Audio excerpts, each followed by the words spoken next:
Let's hear from Carl Heneghan, Professor of Evidence-Based Medicine at the University of Oxford.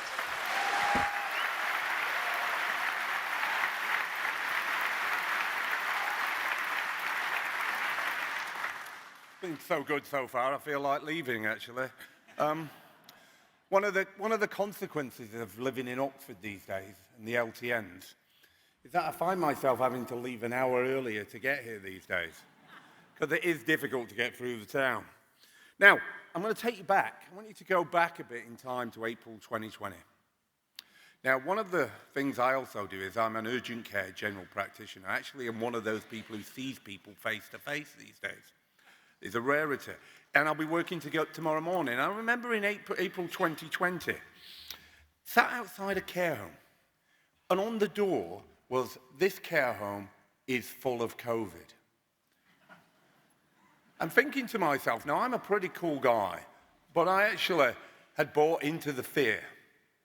I'm thinking, why didn't I just take the day off?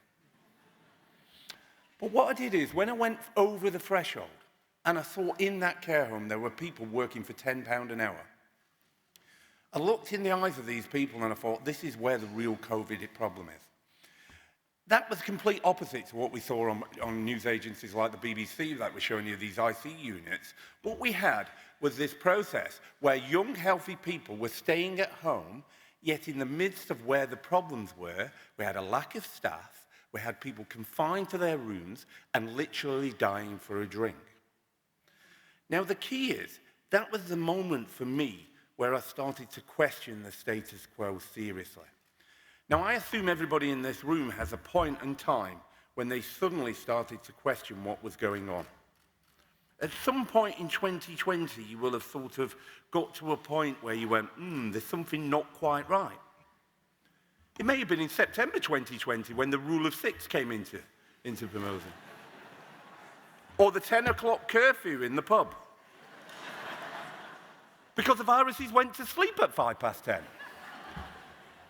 Now, one of the key issues for me is, what I did notice is the change in the public mood in 2020. The first time I was alerted to this was by my wife. It was about September, just before we were going to go into the tiers, remember them? She said, I need you to speak to the window cleaner. She said, why? He said, well, he follows you now on Twitter.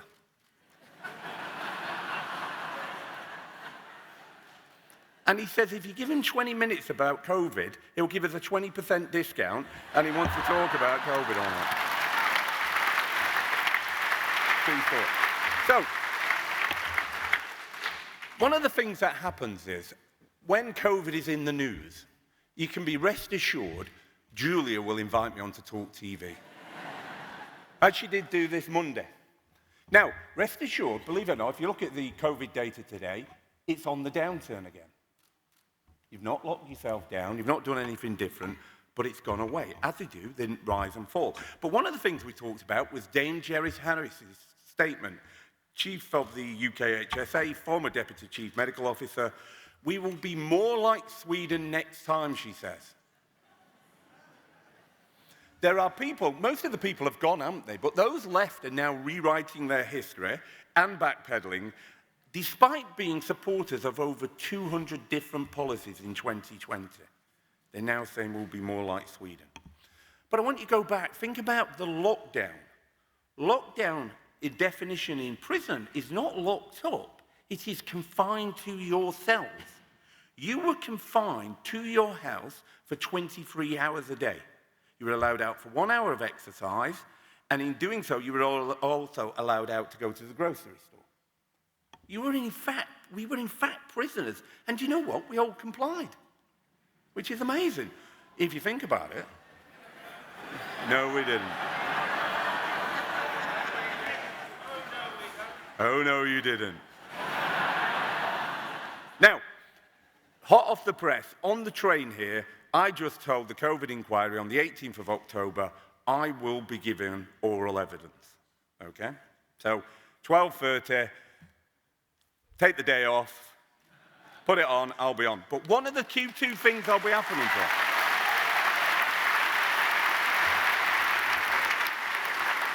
Now, it's interesting because there are two things that Sweden has. It doesn't have a right to roam. It has a freedom to roam is enshrined in law.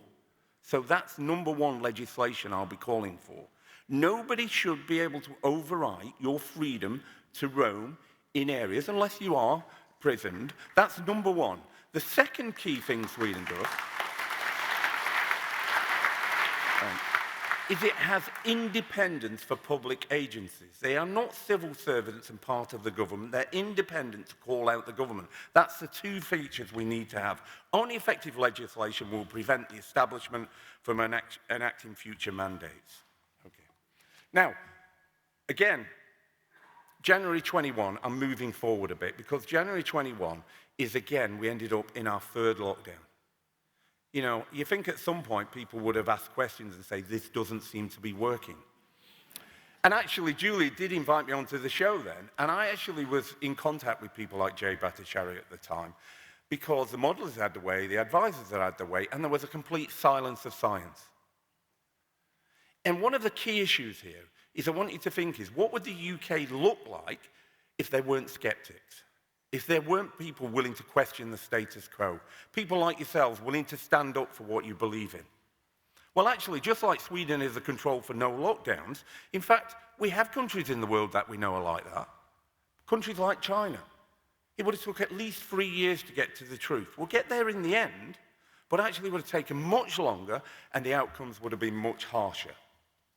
Now, throughout this year period, there's been a lot of interesting things happen. I've lost friends, I've lost colleagues, but I have to say I've made immeasurably stronger colleagues and friends than I've ever had before.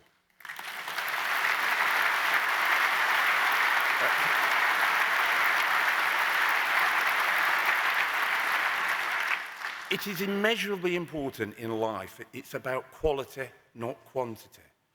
I want to spend the time with my friends and the people I want to love and cherish. I do not want to spend periods like we did in the past, separated. Now, what's happened to people is I've been taken down off Facebook, taken down off Twitter. I've been under investigation, complaint investigation at the university for over 18 months. I've had ministers such as Neil and Brian with Julia put up websites to try and besmirch us. We've also had the government surveillances, and Big Brother brought that to the fore and said the government has got you under surveillance, had Julia under surveillance, and even its own MPs. There's something fundamentally wrong in our ability to speak out at this moment in time.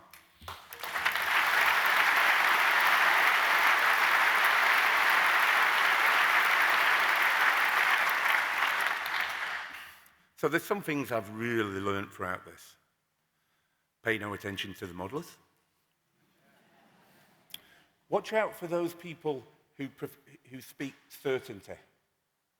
Because we live in uncertain times, and much of what we're about is uncertainty and trying to reduce uncertainties and inform the debate. That's what evidence is there for, to inform your decisions, not to tell you what to do. But basically, the most fundamental principle is to stick to your fundamental principles, keep speaking out, and do that together. Thank you very much.